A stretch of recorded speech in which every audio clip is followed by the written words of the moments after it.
place. And at the same time, the place is very refreshing, too much tree, and the place is big. And at the same time, the construction is good and it's very spacing.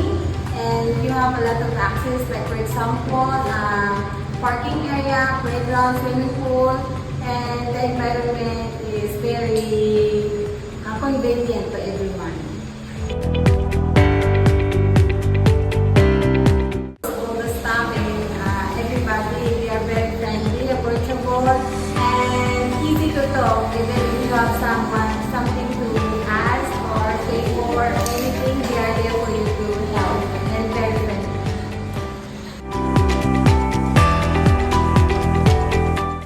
I really want to recommend this place to other people and other families, especially the family, because this place is very convenient and it's very refreshing and it's not polluted, it's very quiet, and at the same time you can have your privacy and you can have a very good life living here because this place is very accessible for everything. That's why I recommended this place to everyone and to the family and to the community.